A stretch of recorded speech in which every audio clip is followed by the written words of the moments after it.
नमस्कार मेरे प्यारे मित्रों, गरुड़ पुराण में यमलोक जाने वाले रास्ते का जिक्र किया गया है। इसमें बताया गया है कि मृत्यु के बाद आत्मा यमराज के द्वार यमपुरी पहुंचती है। यमपुरी जाने के मार्ग में दो नदियां पड़ती है, एक वैतरणी नदी और दूसरी पुष्पोदका नदी पड़ती है। मित्रों, इनमें वैतरणी नदी बहुत ही खतरनाक होती है, जिसे पार करने में पापी आत्मा को बहुत ज्यादा कष्ट सहना पड़ता है। मित्रों, आप भी श्री कृष्ण के सच्चे भक्त हो तो कमेंट बॉक्स में जय श्री कृष्ण लिखना ना भूलें। भगवान श्री कृष्ण आपकी हर मनोकामना पूरी करे। मित्रों, शुरू करते हैं वीडियो। पहले हम बात करेंगे वैतरणी नदी के बारे में। गरुड़ पुराण के अनुसार इस नदी का विस्तार 100 योजन यानी 120 किलोमीटर है। धरती की नदियों में जिस तरह जल प्रवाहित होता है, उसी प्रकार इस नदी में रक्त और मवाद बहता है। इस नदी के तट हड्डियों से भरे रहते हैं।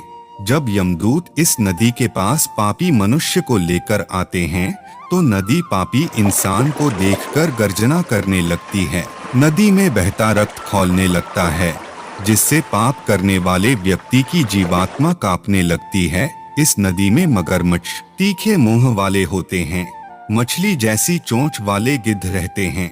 इस नदी को पार करने के लिए एकमात्र नाव है, जिसे एक प्रेत चलाता है।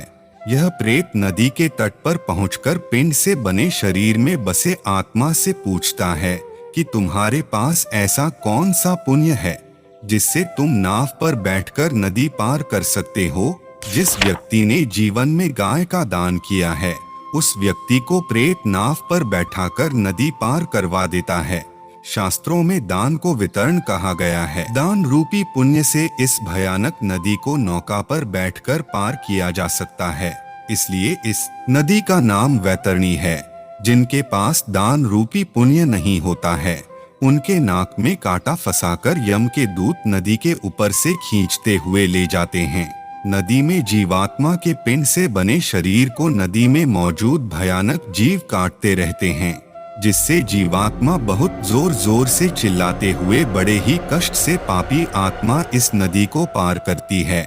इस नदी को पार करने के लिए ही शास्त्रों में गौ दान करने के लिए कहा गया है। कई व्रत भी ऐसे हैं जिनसे गौ दान का फल मिलता है, इसलिए मनुष्य को ऐसे पुण्यदायी व्रत करते रहना चाहिए। मित्रों, अब बात करते हैं पुष्पोदका नदी के बारे में। गरुड़ पुराण में बताया गया है कि यमपुरी के मार्ग में पुष्पोदका नदी भी पड़ती है। इस नदी को पार करके ऐसी आत्माएं यमलोक पहुंचती हैं जो अपने मृत परिजनों का पिंडदान करते हैं और जीवन में अच्छे कर्म करते हैं। इस नदी का जल बहुत निर्मल होता है और किस नदी के तट पर बहुत ही अच्छे छायादार वृक्ष लगे हैं। यहाँ आत्माएं विश्राम करती हैं। इसके बाद आत्मा यमराज के द्वार यमपुरी पहुंचती हैं। फिर इन्हें अपने पापों के हिसाब से और सजाएं दी जाती है। मित्रों, वीडियो को यहीं समाप्त करते हैं। वीडियो को लाइक और चैनल को सब्सक्राइब कर लीजिए। मिलते हैं अगले वीडियो में। धन्यवाद।